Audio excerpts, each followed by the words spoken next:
Can you hear me, Kim? Oh, it says it's connecting to audio. There. Can you hear me okay? I can hear you. Hi there. Hi. Nice to meet you.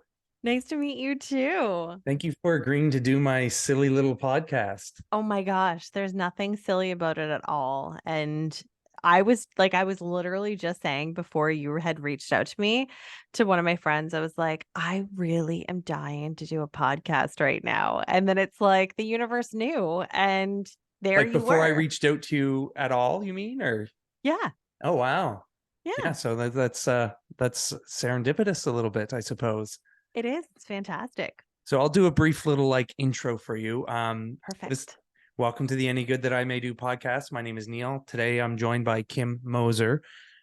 Kim is a paranormal investigator. And Kim, I learned about you because on my podcast is not a paranormal themed podcast, but it's just basically a talk show. I like talking to everybody about everything, but I do have a real interest in paranormal things. Like a lot of the podcasts I listen to and the shows I watch are in that realm. So I put out a feeler for like people to share if they had ghost stories or anything like that because I wanted to do a Halloween themed episode. And one of my friends shared your profile, so I started following you on Instagram. I'm like, oh, this person is very interesting. So I wanted to reach out to you, and you quickly said yes. That is so kind of you that you said that I was interesting. I'm gonna Yeah, live well, on I that for a little while. honestly, I think everybody's interesting. To be honest, everybody's got a It's story, and so true. if they're willing to like share it and just be open and have a good conversation, then that's great. And I think like this will be an interesting discussion about the paranormal, and I'm all about it. So it'll be a fun Halloween episode. I am so thankful that you asked me to be on the show. And of course, I'm so excited to talk about my favorite topic. So this is going to be great. Yeah, so like we'll just starting off. I just kind of want to talk about you and your background and what got you into this, why it's such a passion for you, and we'll go from there. And then hopefully in the end you'll be able to share a few stories from things that you've experienced since doing this. So why don't you tell my dozens of listeners the his the history of Kim and how did you get into the paranormal? What drew you to this world? It's so funny. Like when I was a kid, and I guess there are some certain circumstances today that lead me to say that I am afraid of the dark. But as a kid, I was exceptionally afraid of the dark. But I was always really drawn to anything that had to do with folklore or ghost stories. I have an older brother. He's 9 years older than I am. And so he was always watching horror movies and stuff too. So I probably got introduced to like the horror genre way too early in my life.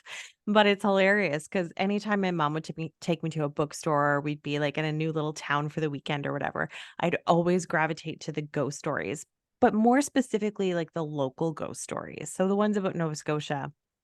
Um, and, I remember just always asking my mom, being like, "So are ghosts real?" And her being like, "I don't think so."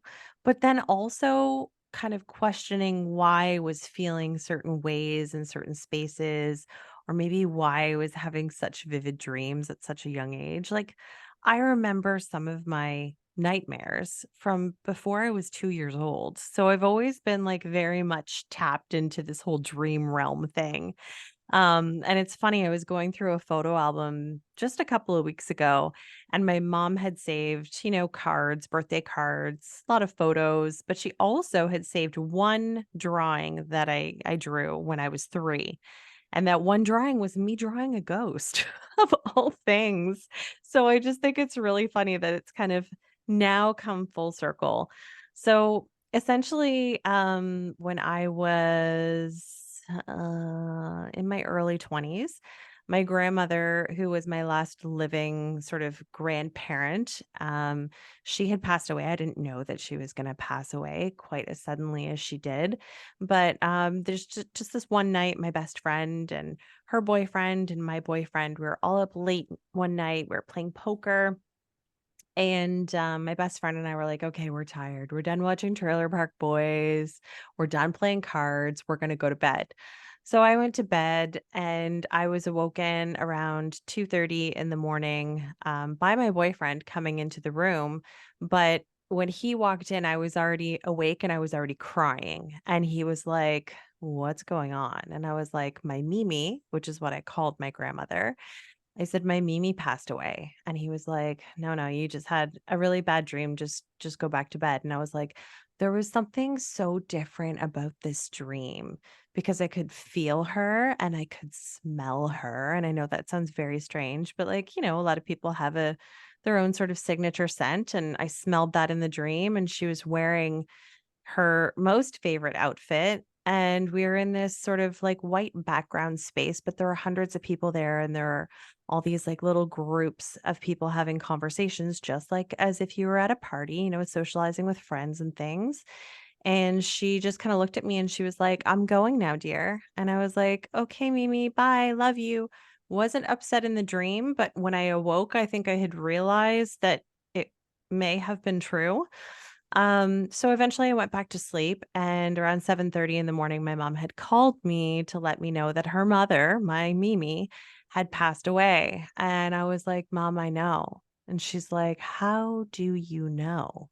And I said, "Well, you know me and my dreams." And so I told her about the dream, and she's like, "I really wish that would have happened to me. Like it was my mom." And I'm like, "I know. I wish it would have happened for you too." Because it was kind of giving me this like sense of being able to grieve a little bit more, like maybe the possibility of communicating with somebody who had passed was there.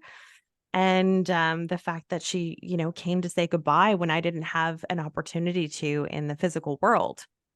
So by the end of the conversation, my mom was like, "So what time did you have that dream?" And I said, "It was just after 2:30." And she was like, "Well, I know the last people that checked on her were around 2:15, and then by the time they went to go check on her at 2:35, she had passed."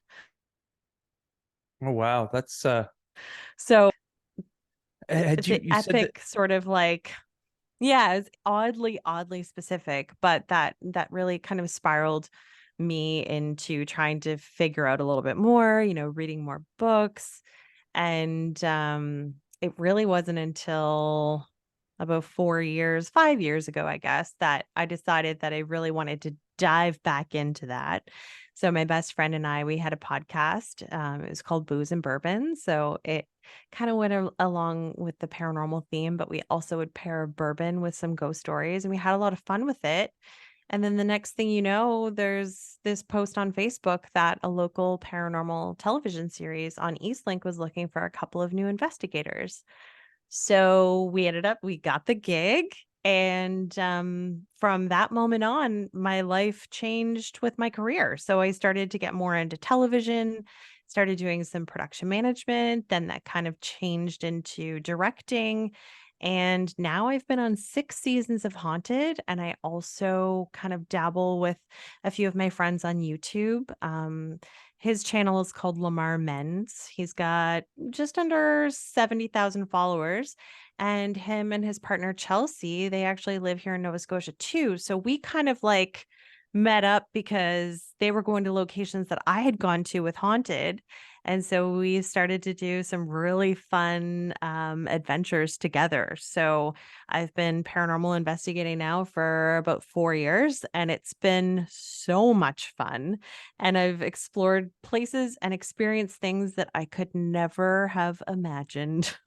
I can only imagine what that's like. That's kind of a dream for me too, and I'm kind of like I think when you're talking about being afraid of the dark, and if I still remember being a kid, and I was one of those kids when you'd go to bed, I'd cover my head, everything with the blanket except for my nose, and I was terrified of monsters and in the dark. And but I have a similar. I didn't have dreams like you, but I've always had a similar interest in things that can't be explained. And to this day, I do. Like I'm always, I don't know what you call it, but I guess looking for the truth, or just spending time thinking about like what does all this mean, like what's causing these things that people see. And I think there's just too much evidence out there for people. A lot of people are skeptical or completely disregard it, and I think those people are wrong. I mean, there's just too many stories of paranormal and things. And you had mentioned that you like when your mom called you to tell you about your grandmother, you Mhm. said, "Oh, my dreams."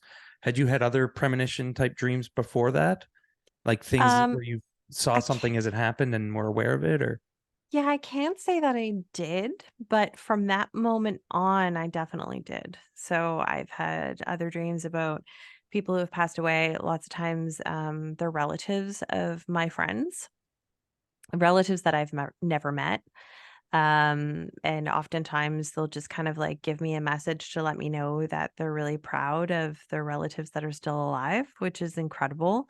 And throughout those dreams, I wake up in the morning and it's just like it feels so different. It feels like I just watched a movie, but I watched the movie like 5 times. Like everything really, really sticks. And I'm able to tell my friends, or people that I know, things about their loved ones who have passed that I should not know, which I find really compelling. And then, taking it one step further, as I've started to investigate some of these, reported haunted houses, I'll have dreams sometimes, not all the time. That's the thing about this whole dream thing. I can't turn it on, I can't turn it off. So I don't really know when it's going to happen. It just kind of happens. And sometimes I'd really like to be able to turn it on. It just doesn't happen. mm, But I will have dreams of a supposed spirit who lives in this house, and then I get to this place and I'm like, "Oh my god, I've been here before." And this like a is place that maybe you're investigating? exactly, yeah. Okay. So it's I like a remember little teaser trailer that happens in your sleep about the place that you're going to. gross. I don't like that you described it that way, but yes, exactly. That's Sorry. I mean, it's exactly it. kind of a little Mm. like precursor. I don't know what. I don't, Yeah. But you had touched on skeptics and stuff too. And I don't surround myself with people that are believers in the paranormal. My husband, we've been together for 15 years, and it wasn't until we went to go investigate a very haunted location in Kentucky called Waverly Hills Sanatorium that I may have pushed him to maybe believe in the paranormal. He kind of grew up in like a pretty religious household, Roman Catholic, really, didn't think about the possibility of spirits being around. But after he's gotten to know me and experienced some of the places that I've gone to, may have switched a bit of a light on there for him. But I never try to convince somebody that doesn't believe in the paranormal that, these are my experiences and you have to believe me. Because I'm like, you know what? Everyone has their own opinions, and some people probably think I'm crazy. However, I only really started to like believe until I had my own experience. And I think that's the biggest thing. Like, if you start to have your own experiences and you want to talk to me, sure, let's talk. But I'm not going to flood the conversation with just everything paranormal and try to get you to believe. You know what I mean? yeah, that's sort of obnoxious behavior. I was talking about this actually yesterday. I had a friend on, and we were talking about religion. He's a Baptist Christian, and we were just talking about his faith and the beliefs that he holds, and kind of dark actually about the state of the world and things like that. But we were kind of saying that like it's everybody has a different type of belief, and as long as you're not trying to ram what you think as the ultimate truth into somebody else's psyche, then it's okay. I like takes all kinds of people, right? I actually find it interesting to think, like you say, that your husband is religious, and like for him, that kind of made the paranormal fiction. But to me, those two things almost go hand in hand. Like, I say the same thing. yeah, Yeah. like religion is a belief. You believe in the spiritual souls. Um, you know, it's not that far of a stretch to imagine that there are ghosts and things out there that are somehow tied to that you know are still anchored here. I don't know why. Like I listen to a lot of podcasts that discuss ghosts and these things and talk about the stories and the theories, and like I've heard some interesting theories. I don't really hang my hat on any of them as being like it has to be that, right? Like but one of the ones that stuck out to me is like when people see an apparition, um like they say that it's almost like a recording. Have you heard that before, that it's like like it might be in the stone or something that has this visual recording of this person that maybe took this usual path. They walk this way, and that's why they might seem like they walk through a wall or something. Or Do you have Exactly. So that's what they call a residual haunting. okay. So residual haunting is something that it's not like you can really openly communicate with that spirit. So say you can't just like if you see that thing sort of manifest and it walks through a wall, it may have no idea you're there and it may not be able to communicate with you. So that's what a lot of people call residual hauntings, where it's like there's this energy trapped, whether it's like stone or wood or some sort of porous material, or maybe it's just the house itself, or maybe it's attached to, a piece of furniture, or there was such a negative death or negative energies trapped in their sort of their living existence that it's just this imprint of sadness that just keeps replaying over and over and over. Mhm. I mean, you got to look at it too. Like we're all made of energy and energy never dies, right? I do believe that as well. Yeah. And then, of course, you have your other hauntings, which they call intelligent hauntings, which are ones that, you can sit down and have a conversation with, or you can call upon and they can come to you. That's kind of one thing that is kind of on my bucket list of things to experience is seeing one of those like what you'd see at the Haunted Mansion, like sort of that wispy, sort of misty, white kind of figure. I would love to see that. I may have seen one in a distance, but unfortunately, I've only ever seen creepier things like shadow people. Hmm. That's one of the things that have, as like in my mind, kind of hinged me on, or made me kind of conclude that there's something to this, much like Bigfoot. I'm into I that. love it. I I'm love into it. cryptids and all that as well. But the number of people around the world who have seen certain things, those people have no connection, but they might have seen the exact same thing. Like, do you know, like the Hat Man, That's or like terrifying. the Hat Man to me is like a terrifying idea. And it's basically for anybody who wants to know, who needs to be educated in these. It's a shadow person, but it's a distinctive one. It's like a tall, thin man who has a wide brimmed hat on, and like people around the world have reported seeing this Hat Man. And it's Yeah. just like, to me, it's like these people, they might not know, have not heard somebody else describe it. So what is it that makes that appear to so many people? What's It's especially fascinating to me about the Hat Man is just like what you're saying is there's so many people around the world. So we're talking like different religious groups. We're talking about different societies, different timelines as well. And, if you think about somebody who might be in Singapore, you would think that maybe their hat would be shaped differently. right. But the reports are all saying that it's almost like a top hat, like it's a tall brimmed hat. Yeah. Why? Why? Yeah. Why would they all see that? Another one that's frightened, that I think is even more terrifying than that. Have you heard of the old hag? Oh gosh, Like the yes. night terror? Yeah, like that's a night terror type thing. I think where people wake up and they're, the way I've heard it explained, and it makes sense to me, but who knows what it is like your brain, your body's asleep, but your brain's awake. So you can't Yeah. actually move. And like the way that people describe that is like this little witch type character that they see that comes and sits on their chest or just terrifies them. And like, I don't want to have any experience like that. I'm completely fascinated by these things, but I think I'd cry, and I think it would break me if I saw something like that in real life. I 100% agree with you. Yes. Yeah. Fortunately, I've not had the old hag experience. Yeah.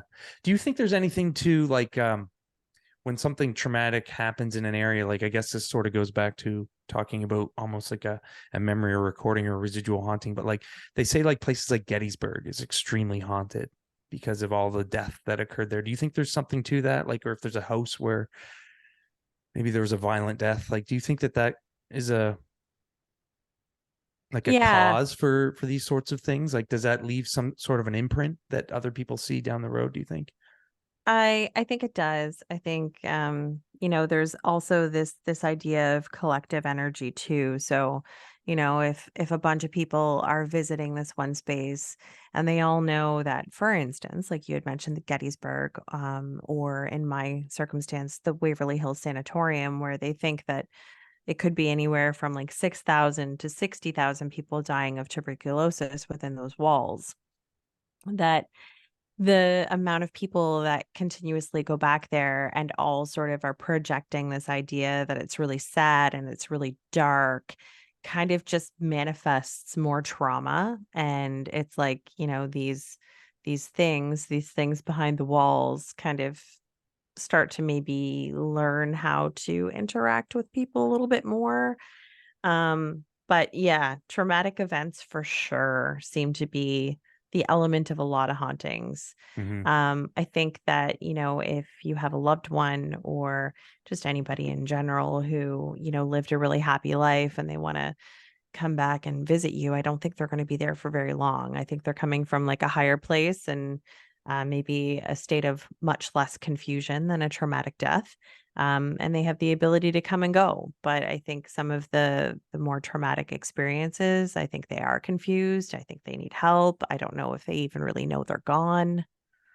In your experience with those sorts of things, where you say like if they need help, like I mean that's different from like an exorcism or something, but like, Right. is there a way to help a ghost move on if they're in a do you know of anything, or have you ever had an experience with that where you're like, hey, it's time for you to go?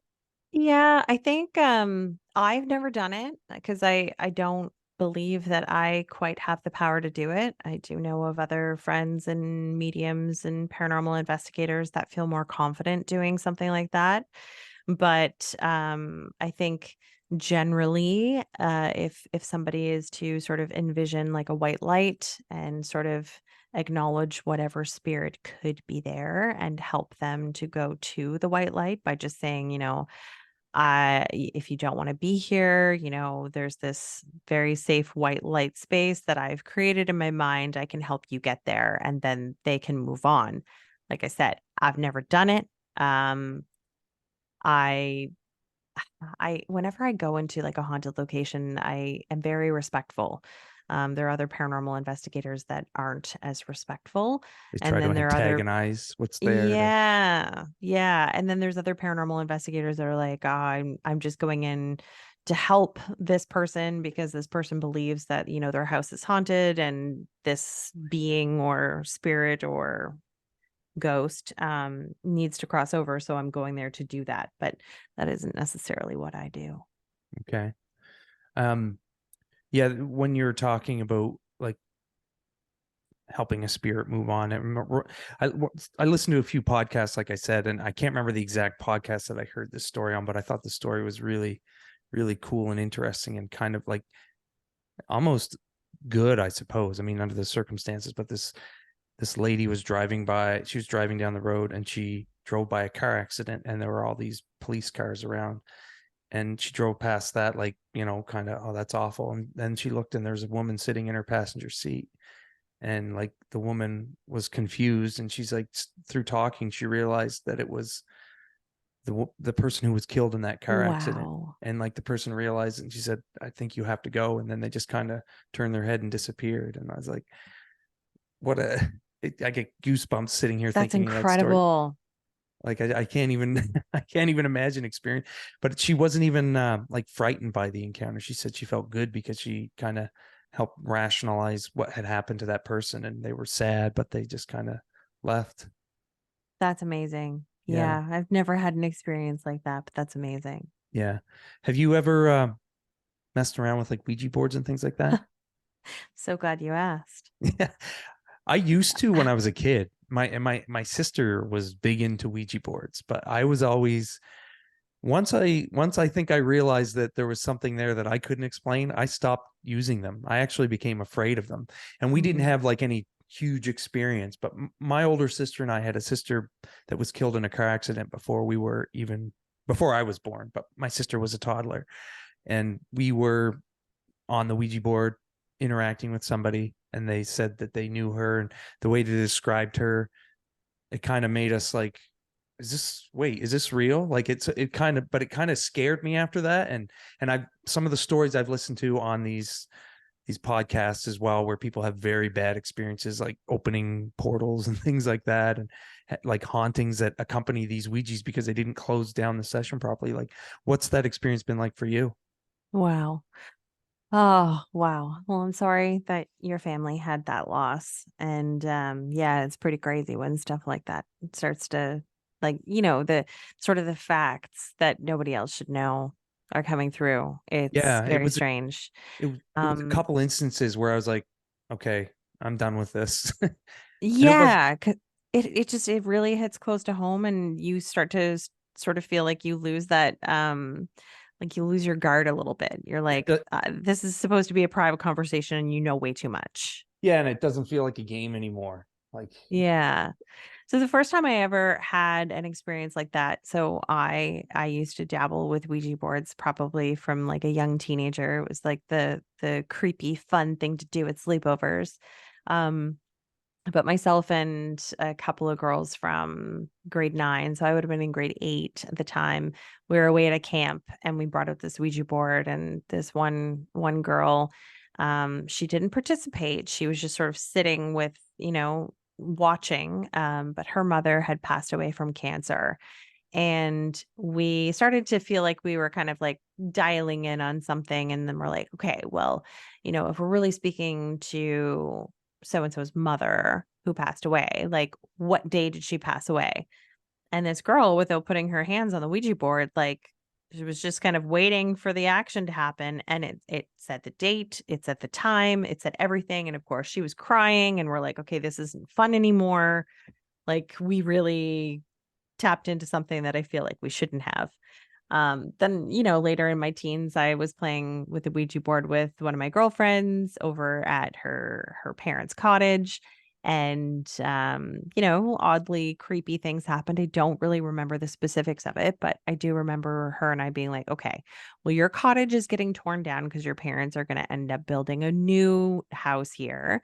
So, since it's about to be torn down, let's put it underneath the rocks of the foundation of this little cottage. the Ouija And, board. yeah, Ouija board. And we're like, we're done with this. And so then, time passed. We're walking through her house. The drywall was just getting put up. The framing was definitely up. So like the studs and everything were up. We walked into her closet, and there it was sitting in the closet. And we're like, did a construction worker like pick this out of the rubbish pile and then just magically put it into her closet? We were like, what is going on? So I steered away from Ouija boards for a while after that. So it really wasn't until I started doing investigations on haunted that I got reacquainted with them. And we were up in Cape Breton. We were at a theater up there in Sydney, and this security guard who was kind of looking after the place while we were doing our investigation, he came over to us and he's like, hey, so I've never used this thing, but I have this Ouija board, and now I have two twin daughters. He's like, I've got twin daughters and they're young, and I kind of just don't want the thing in the house. Like I kind of bought it as more of like an artistic piece, and it was sitting on a shelf, like where I play music with my friends. And he's like, I just don't really want it in there anymore. Do you guys want it? We're like, sure. And he's like, it was hand painted in Salem, and I bought it in Salem. And, it came with um, a stick of sage. And he's like, everything, including the little bag that the planchette goes in, it's all there. Comes in this beautiful wooden box. And I'm like, cool. Sounds good. Yeah, we'll take it off your hands. We'll play with it. We'll have fun. So then a couple of months go by, we bust out the Ouija board at this one specific location in Guysborough. It's an old courthouse. And I'm sitting there with the Ouija board in front of me. My fellow investigators are outside. And I'm just, kind of asking questions to the space. My fingers aren't really on it. And the director comes over to me and he's like, Kim, I've been watching the CCTV cameras. So the sort of infrared cameras that Mhm. you can see in the darkness. And he's like, I know it could be bugs. He's like, but there was these like three balls of light that came out of the board. And he's like, and then you close the box. So the board was inside of the box. And it looked like those three balls of light tried to go back into the board, but they couldn't because you had the box closed. So maybe you could just open that up again and just, coax whatever may have come out to go back in. And I was like, strange. Did he but catch that? Like, is that recorded? Yeah. Yeah. I think it's if anybody has Eastland Community TV, it is season 6. And I don't remember what the episode number is, but it's the Guysborough Courthouse episode. Okay.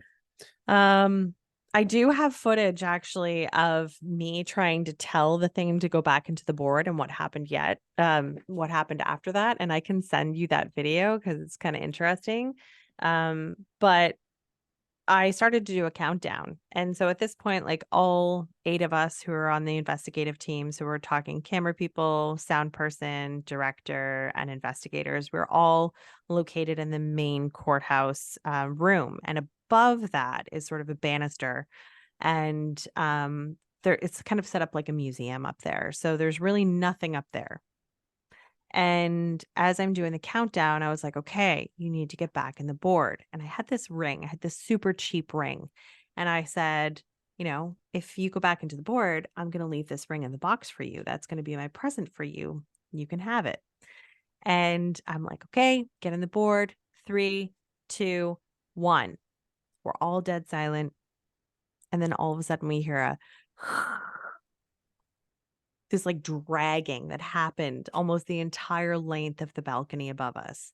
And we all whipped around and we're like, what the bleep was that? So that kind of started me being like, okay, maybe we shouldn't be playing with this kind of thing. So then we go to the very next location, which is in Pictou. Is So a this like couple the of days same later, episode or no, okay? we're going to film another episode.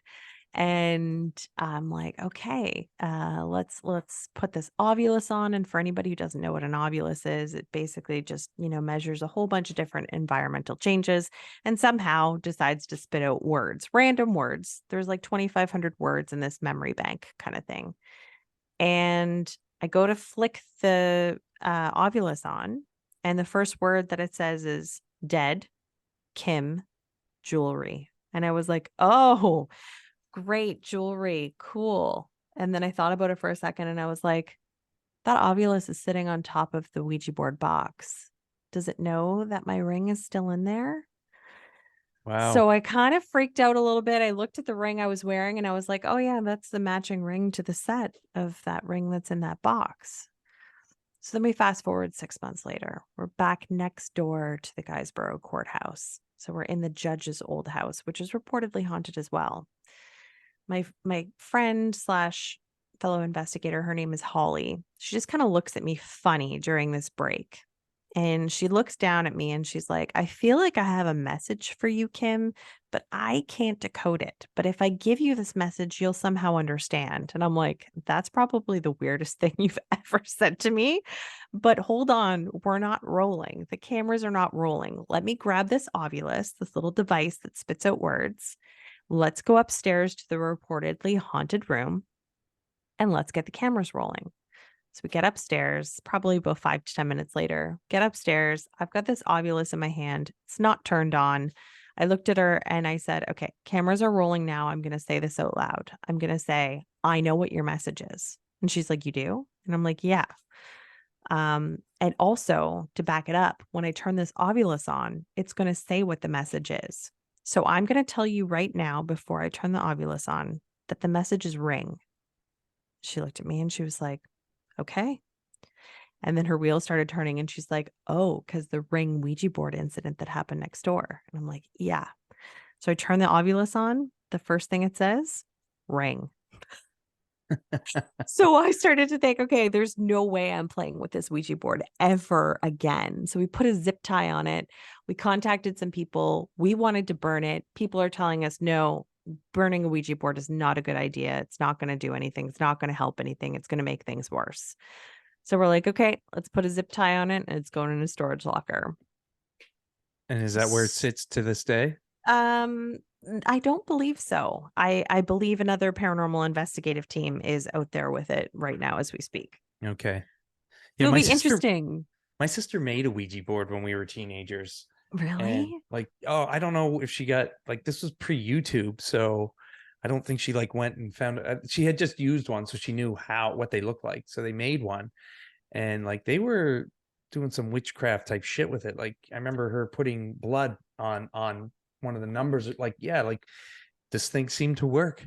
And I remember in our old house, like I had a basement bedroom and there was a spare room opposite mine, and that's where she always went and used this thing. And I remember like I was probably 14 or 15, not a little kid. My father came down to say goodnight one night, and I'm like, hey dad, could you take that Ouija board and like put it somewhere? Because I had this fear of like waking up and hearing the planchette moving on it. I was just terrified of the thing. I don't blame you. I That don't sounds like some really dark stuff right there. I don't know what ever happened to that one, but at some point she stopped using it as well. But my sister and I were always like kind of interested in that stuff until it became too real. I think when it felt like a Right. game, I was cool with it, but once it started to kind of get personal, I was like, I don't think I want to use that. And now that I've heard all these stories where it's like bad things happen to people who screwed around with these things, they have really bad experiences. I wouldn't touch one now. And I've even told my two kids, I'm like, if you're somewhere and somebody's using one, my advice is to not do it. And Yeah. I think they're scared. I've scared them. Yeah. So I have a more recent Ouija board story as well because when I was down in Salem about a year ago, I went to the Salem Witchboard Museum and I purchased a Ouija board that, there's this big wall and it's like, choose your Ouija board. And I'm like, this one. And it was apparently one that was made in the 40s. So there's probably, been a lot of hands that have touched this thing. And so when we were filming Haunted and I had refused to play with that other Ouija board for a while, I was like, I got this new one. And, you know, we'll try it out. We'll see what happens.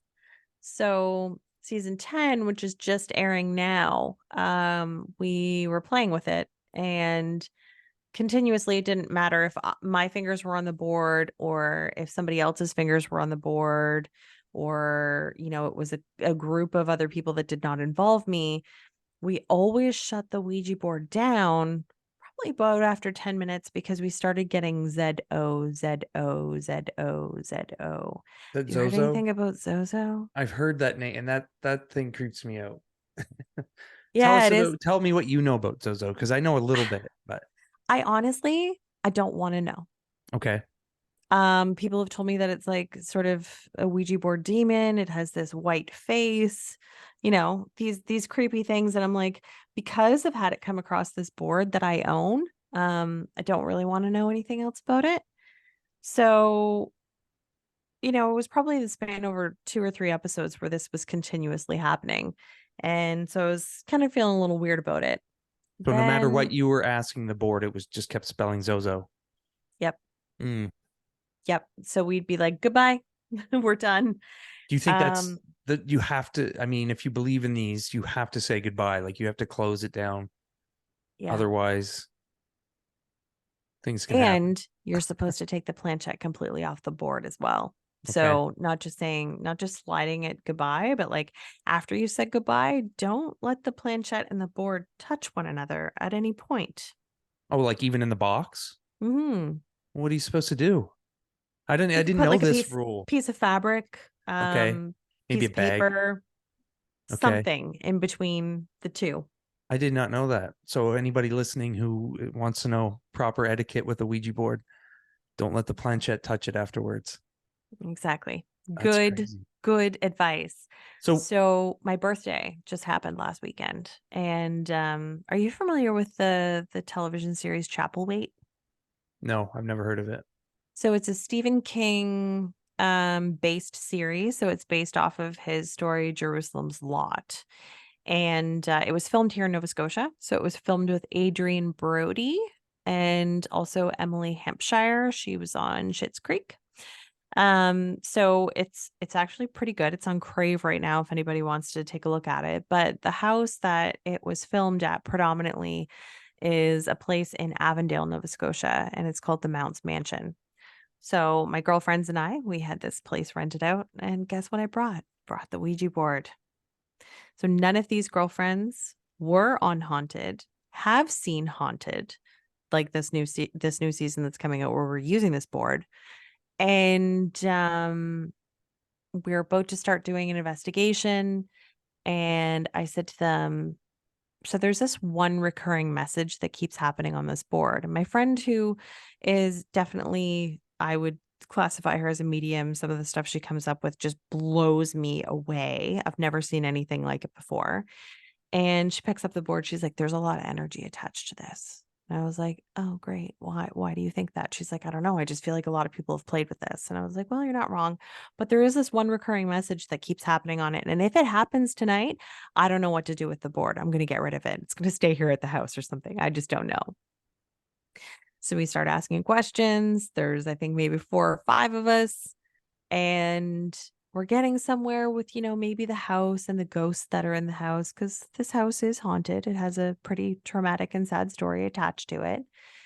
All of a sudden, Zozo, Zozo, Zozo. And I'm like, no, no, no, no. Like, it's one thing when a collective group of people are seeing this thing happen when we're filming a TV series called Haunted, and then going with a completely different group of people who know nothing about what that message was, start having it happen. Then I'm like, I don't want anything to do with this anymore. You So I think weren't I'm done. I think you I'm weren't done. you weren't even like, because you had heard that name before, I assume, and you were like, I don't want to deal with this, but you didn't think to go like, what do you want, Sozo? Uh-uh. No, just shut it It down. was Just fear right immediately away. goodbye. Yeah. Yeah, Yes. it's probably good instinct. I Yeah. think I would probably have a similar reaction, but I like, my days with Ouija boards are done. I just enjoy talking about them now. I don't want to have that experience for myself. I think I'd be traumatized. So, like, talking about the show that you do, it's called Haunted. Yeah, it's on Eastlink Community TV, so channel 10 or 610 for anybody who's an Eastlink customer. Okay, and you guys will travel around. It sounds like you said the Waverly Sanatorium. Like, do you go everywhere normally, or is it mostly maritime locations? So for the television series Haunted, it is predominantly in Nova Scotia, sometimes New Brunswick, sometimes PEI. But I'm one of those people that I'm like, oh yeah, I'm gonna go on a vacation somewhere. Like we're going to Kentucky to go see some distilleries and things like that. And I was like, well, I'm going to a haunted location while I'm there. So I always tend to pick somewhere where it's reportedly haunted to go and see. Okay, But so like I've been to some places in Florida, been to some places in New Orleans, Kentucky, definitely in and around Salem and the New England states. So I've gone to like the waiver or I've gone to the Lizzie Borden house. I've gone to the Conjuring house, okay, investigated some pretty creepy spots there just on my own. And also with Lamar Menz and his partner Chelsea. We've mostly done Nova Scotia, but we will be going to some other locations. They go all over North America. So we'll be going to some places together, which you can see on YouTube. okay, cool. And how do you pick a location? Is it like ones that you're aware of, or do you have people that'll say, "Hey, this spot's haunted. You should check this one out"? Like, how do you decide where you're going to do Yeah. an investigation? A little bit of both. I think when we're doing the TV series Haunted, where there's a lot of film professionals and it's something that has quite a following. Like it's one of the shows on Eastlink that goes from coast to coast. There's a lot more sort of like, how grand of a location is this? We don't just want like a little tiny one-room schoolhouse. We want something that, we can have multiple teams going at the same time and just like really looking aesthetically pleasing. And often we won't go to places that are like a private residence for that show. However, for the other series, like for YouTube stuff, sometimes people will reach out and they'll be like, hey, this house has been in my family for 5 generations. There's been like 8 people in the family who have passed away here. We've always known it to be haunted. Come see what you can find out. Mhm. But I think, going to a place that not a lot of people have done before can be interesting, especially if there's a really great history behind it. But I also find going to some of the more well-known locations interesting as well, just to see if the experiences that I have line up with experiences that other people have. Mhm. You like to compare notes. Yeah, so like the Lizzie Borden house, we had some things kind of come up in our investigation that may have alluded a little bit to there being some domestic abuse, maybe some things happened to Lizzie and her sister to kind of maybe instigate a murder with an axe. Because that's the story of Lizzie Borden. For those who don't know, she killed. Was it her Hmm. whole family? It was her mother, or sorry, her stepmother and her father. Okay. Well, I mean, if she was being abused, that would make sense with her going that route. Yeah. And so then I was speaking at a paranormal conference about 3.5 weeks ago. And I was talking about the experience that I had there at the Lizzie Borden house, and I had some video and everything to show with it. And then some people came up to me after. One was actually wearing a Lizzie Borden t-shirt, and I was like, "Cool, you've been there." And she's like, "Thank you so much for validating everything that my friends and I had experienced there as well." And I was like, "That's pretty cool." When, there's hundreds and hundreds of people that go in and out of that house like every year because it's an Airbnb now. So, you can rent out a room and stay for the ghosts. But so many people have had the same experience and had the same sort of story come out, or, the light will go off in the attic. And it's all of these like very collective, strange experiences that I find very intriguing. Mhm. Do you have any places that would be like bucket list places that you really want to check out? Yeah, I would say pretty much any of the larger jails in the States. So, like Ohio State would Like currently be. active jails and prisons or No, they're shut down now, but yeah. they kind of allow tours. They allow people to go in and sort of rent out the space to do investigations. There's a local jail called Dorchester. It's in New Brunswick, and I've gone there I think 3 times now. And it's very fascinating to me for a number of reasons. Obviously, there were a lot of traumatic deaths there because there were hangings and things like that. But I think a lot of times when we look back at historical records, like sometimes there's a lot of innocent people that could have been in there or people that were wrongfully convicted. And so, maybe they really do have a story to tell. So there's something very fascinating about going to some of these jails. Also dark. Like I feel like I've done so many investigations now too that it's a bit of an adrenaline rush. So if I know it's going to really creep me out, it gets me really Is excited. it almost like you want a little more dark, like a little more each time? Like it's like A little bit, I was yeah. gonna ask you, like, has there ever been anything that's been frightened you to the point that you're almost like, okay, I might have done enough of this? Yeah, I tend not to get very cocky when I know that I have to sleep in the location, especially if I have to sleep in the location where I don't have like a girlfriend sharing the bed with me. So I tend to be a little bit more subdued there. If I have to do like an isolation or anything, I'm pretty quiet because I don't really, really want things to happen. But if there's a group of people with me, then I'll be a little bit more inquisitive and a little bit more open, I would say. But there have been a couple of things, like I did see a shadow person at the Boscawen Inn, which is in Lunenburg. I was all by myself and I could not go to sleep after that. I Was it? stayed up till the sun came up. Can you tell me what that looked like? Was it a full apparition or was it like a blur?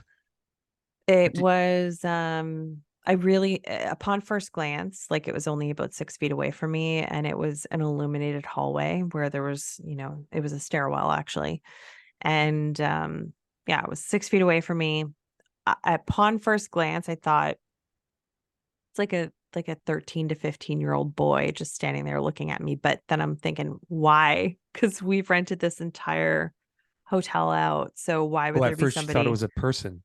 I did, and then, like, you quick look, and then you're like, "Oh, no, okay." So I looked again, and when I looked again, it was blacker than black with this sort of, like, overlay of, like, static, like what you'd see on a television channel that isn't not working, and I couldn't see any facial features, I couldn't see through it. Meanwhile, the wall behind it was semi-lit from the stairwell lights, and I probably moved the fastest I've ever moved in my life, and I couldn't believe that what I was seeing was so close and such a perfect silhouette of something, but had this overlay of static. Have you ever heard other stories of somebody seeing an apparition that looks like it's made of static? Because I have. Oh, yeah. Yeah. My Okay. friend Okay. my friend Holly, who was on Haunted with me, her experience with a shadow person kind of up close and personal shook her a little bit too, and I didn't see it. She did during this one investigation, and we sat down and I was like, "I need you to draw for me what you saw." And when she drew it for me, I was like, "I'm just about in tears right now because it's exactly what I saw." Was it the same location? No. Okay. Yeah, I've heard like I said on those podcasts that I listen to, a really good one that you would probably enjoy is Monsters Among Us. Ooh, I've heard that one. I've listened to it before. Yeah, yeah. People just call in and talk about their encounters, and I've heard more than once about like somebody seeing something and it look what is that? Why would it look like static? Like these kind of really obscure stories make me go, why? What is that? Yeah. Yeah, it's a great question. I'm not a scientist, so I cannot explain that. But I lots want of to. people think automatically when they see a shadow person that it's like a very malevolent thing, and I think that's just like your first automatic instinct. They do say like in this whole paranormal world and people who are investigating and going into spaces that they've never been into before, that first 10 seconds that your body feels something when you walk into the room, you listen to it. So if people are thinking that, they automatically get this malevolent sort of feeling behind a shadow person, maybe you should stick to those instincts. But Trust your instincts. Yeah. I don't know what it is. No idea. Okay. I wanted to ask you when I said asked you about a bucket list of places, like one of the ones that sounds interesting to me because I've heard so many stories about it. Do you know anything about I think it's the Queen Mary too, the old retired cruise ship Mm. that there's tons of stories of people seeing full apparitions on this thing, like in their rooms. Cause people, it's again, I think you can rent rooms on it. And yeah, it's intriguing. I wouldn't say it's maybe at the very top of my list, but I was very into it. I watched an episode with Jack Osborne and his sister Kelly. They did an investigation there and it was really good. Yeah. I don't think I saw that. I don't watch a lot of the paranormal shows. As much as I enjoy this subject, I find a lot of the shows for me they don't usually show much. Or it's Yeah. like, when you watch they're very produced and they'll be like something big is coming. It's big, and they're always like after this commercial and then they come back and you're like, oh, wasn't that big? Or, like it's Yeah. all about building suspense and never really delivers a lot of the times. I don't mean to be offensive because I know you do Yeah, those no, I shows, but totally get it. And what's so funny too is whenever we're filming something, the second we turn the camera off or right before we turn the camera on, that's when the stuff happens. It's like, do they know that we're turning a camera on right now? that just made me think of another place that I've heard a lot about. Have you ever heard of Skinwalker Ranch? Oh, yeah. That's like they've had scientists there trying to figure out what's going on there because there's so like almost anything paranormal you can think of has happened at Skinwalker Ranch. And they've literally I can't think of the guy's name. A wealthy American bought it because he's Yeah. very interested in UFOs and the paranormal. He bought it and basically paid scientists to go there and conduct a bunch of experiments, see if they could capture anything. And they said like they experienced lots of things, but they couldn't get anything recorded because it was like whatever was there was like they called it like a trickster, like it knew they were trying to catch it doing whatever and it would never comply. So you imagine the frustration. Well, you probably can as a paranormal Yeah. investigator. Yeah. There was one really, I can't say where the place was, but a very iconic location in Nova Scotia. We finally got access to go into, which was like the best thing in the world. And we're about to investigate in this basement. And we have somebody who's had experiences in the basement. She used to work in this basement. And she was starting to about to start telling us before we started rolling the cameras about, you know, sounds happening and this thing pushing her in the basement. And all of a sudden we hear this massive loud crash and we all just stopped. And she's like, that's him. And we're like, none of the cameras were on right now. We just Of we course. just lost that. It was so frustrating. But yeah, it's Yeah. very frustrating. But that's not to say there's still some things that have happened to me while the cameras are rolling. Um I was slapped with two hands on the back of a leather jacket and lunged forward. Screamed, of course, because it threw me for a loop and I was like, what the heck just happened? And then as I was trying to process what was happening, You can see in the footage, this is also on Haunted season 6. I usually wear my hair a little curls, like a little curled at the end, and you can see one of the curls lifting up towards the ceiling. And at the same time, I feel like there's cobwebs all over my head and I'm freaking out. So, yeah, there's definitely been things that have happened on TV, but a lot of times too, like even when I watch other paranormal investigative shows, I'm like, I could debunk that. I know why that happened, you know? Yeah. You're a Yeah, pro because now. like you said, a lot of this stuff is really overly produced. They add the music in there and they kind of set the tone Oh, and it's like that show. then Have you ever watched the show Finding Bigfoot? It's like you should just I call it haven't. Looking for Bigfoot because you're not finding him. It's I don't know how many seasons you've run this show now, but you're not finding him.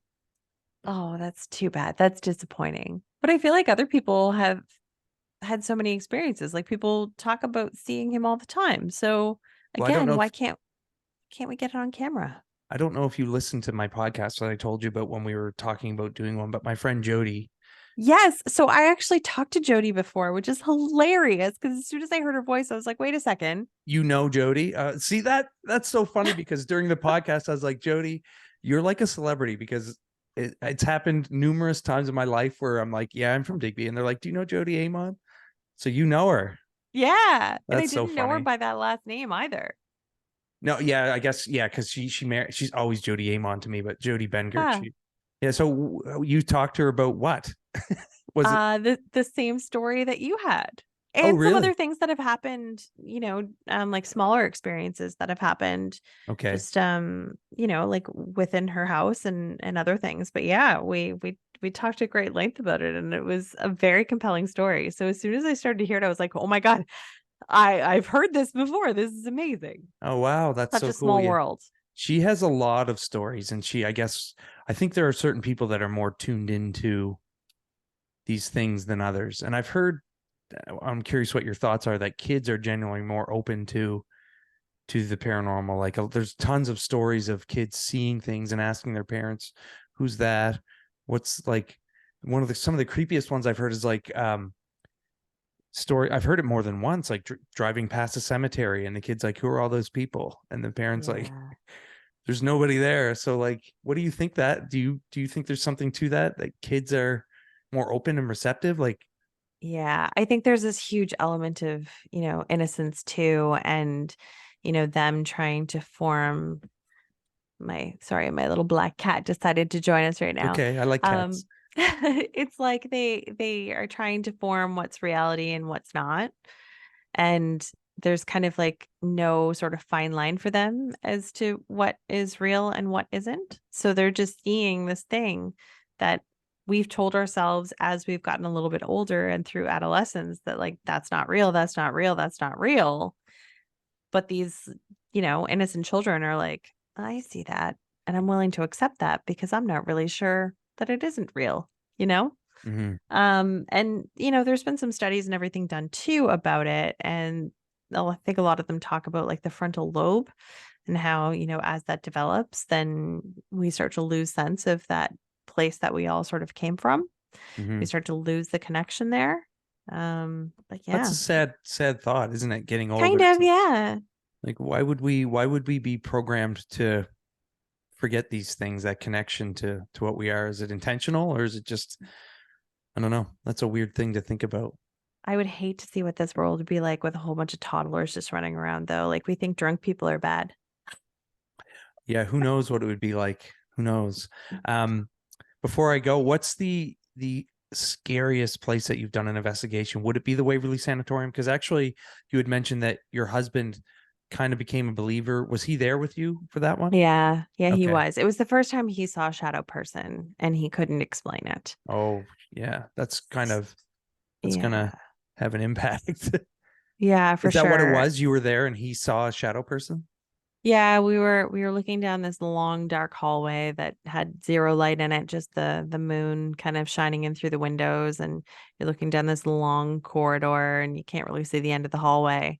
And my friend was standing probably for I don't know, maybe like 50 feet away from us. She was down quite far. And as she started to walk closer and closer, you could see the shadows sort of you could see shadows and things covering up the corridors that were behind her. And as she would stretch her arms out from side to side, it's like her arms looked like they were 12 feet in length. Like there were just things like coming and going all around her. And they were glitching and they were moving fast. And there was just like no explanation to it whatsoever. It Did was you so both see weird. that? Yeah. Oh, yeah. Yeah, Oh, definitely. yeah. Yeah, Yeah. that would have an impact. So is that the like out of all the places you've been, would that be the one that maybe frightened you the most? I'd have to say there's a location in Nova Scotia that does it more for me.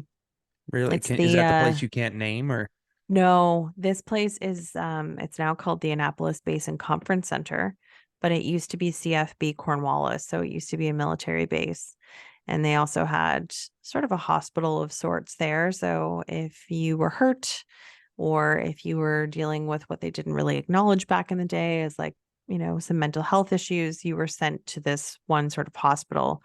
And I've never experienced such a sad feeling walking into a building before. And also, like the main building that people get married at all the time there was a woman who was a mistress of an officer, and she ended up committing suicide before a ball. We're talking like in the 40s. And apparently, she was pregnant and she did it on the stairwell so everybody could see. And that was the very first time in my life and the only time in my life that I physically heard a ghost cry. really? I'm It was just the taking most notes. terrifying thing I've As ever heard. I can't imagine. And you just Yeah. mentioned something about dying on the steps. There, and this just I totally forgotten about this place, but there's a place near Yarmouth. Um, I think it's an old mansion. And I Okay. remember Churchill hearing Mansion. maybe that's the name.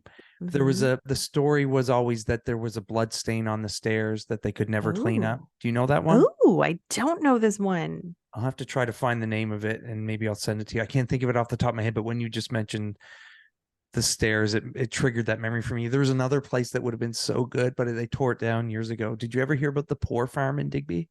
I grew up in Digby. That's why. No, I haven't heard about the poor farm in Digby, but I know that there's a lot of really sad stories about poor farms and like none of them exist anymore. Oh, this place was creepy. We used to sneak into it when I was a teenager and just go exploring. I never had anything happen while I was there, but and thank God because I think it would have broken me. Just the place itself terrified me. But we kept going Yeah. in. We wanted to see something, and that place had a lot of horrible stories as well. Like if you look online for the Digby Poor Farm, you can find it, and there's like photos of what it looked like and stories about it. Like it was a pretty awful place. Oh, yeah. Now I'm intrigued. I'm gonna have to start looking tonight. Yeah. And the place you already talked to her, Jody, but Jody, she used to have an apartment and she talked about it in my podcast there where she had a bunch of things happen. And she was Yeah. telling me like a year or more ago, I reached out to her just chatting with her about these things.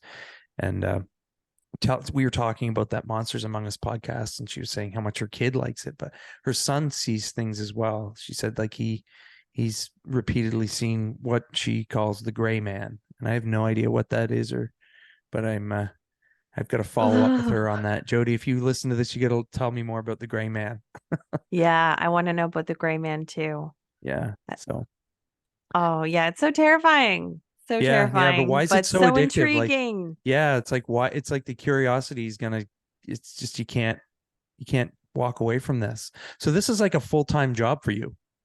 Well, I Or mean, is it more of I a I would say now it's more of a passion project, we'll say. okay. So I direct a series of other shows, so that keeps me really busy. So they're not anything paranormal related. They're fashion related or car related or museum related. Um, so that keeps me really, really busy with a full-time job. But the one show that I do that I really love is anything to do with paranormal. So haunted or doing the YouTube stuff with Lamar and Chelsea has been yeah, it's been a lot of fun. It's like that one thing that I really, really look forward to. And having all of my girlfriends with me this past weekend staying at a haunted mansion, they were like, "We get it. It's creepy as heck, Kim, but we get it." Yeah, yeah. No, that's cool. Yeah. I gotta ask you if so if a person wanted to do a paranormal investigation, is it something that you ever do? Do you do tours or is it like I don't, but I'm totally open for Because I just had anybody a who wants to get a group of people together and we'll go to a haunted location. I'm totally down for that. because I just had a fun idea. I have Ooh, lavalier mics that I would maybe I would go do one of those, do a podcast slash paranormal investigation at the same time. I got all the camera gear. I got a bunch of paranormal investigative gear. Let's do it. We should. I've got a few friends that are going to share some stories, and I reached out to one of them before tonight. Like he was telling me about a place he stayed near Guysborough, and I couldn't think of the name, but I will find out the name of it. But he had some pretty scary things happen there as well. So I'm If going to it's the find that. same place, I don't I know. don't That's know what I was what to wondering. You had do. said I don't think it was the courthouse because he said they were staying there. So unless you can Yeah, stay, so it could be right next door at the judge's house, which maybe. is it's an inn. Yeah, yeah, and he's got some stories that I'm gonna tack on the end of this podcast once I get them from him. But I think that's a good place to stop for now. Like we're about an hour in. Is there anything else you want to add or? No, I feel like we covered so much. Yeah, there's obviously like I have so many stories because I've investigated, well over 100 places, but yeah, those are kind of like the really good things that stick out. And this whole like Ouija board question mark is just a big thing that's kind of sticking in my brain because it was resurfaced recently. So Yeah, yeah, I think we've covered a lot of really great ground. yeah, I appreciate you coming on the podcast. That's very fun. I can't wait to get my other stories and put this out for Halloween. I love this stuff, and I think some people will really enjoy it. So thank you I very hope much for taking the time to so. do this. Thank you so much for having me. It was a lot of fun. Let's stay in touch. Let's figure out this whole investigative thing. It would be a lot Yeah, of if fun. you, we definitely will keep in touch because I think I would, I'm game to give that a try. Like that's one of the cool things I find about this podcast as I'm doing it is like I've got my home office set up to have people here, but I also have the equipment to go out and do them wherever. I did one in a bass boat. We were fishing and doing a podcast. So I why not go love do it. one in a paranormal investigation? Why not? Exactly. It'd be fun. It would be so much fun. Neil, thank you so much for having me on here. And I can't wait to hear the other guest stories because I always love hearing a good ghost story or anything to do with paranormal story. Cool. Me as well. Well, thanks again for giving me your time, and I'll let you know when this is ready to go out. Love it. Have a great rest of your night. You as well. Bye, Kim. Thanks. See ya.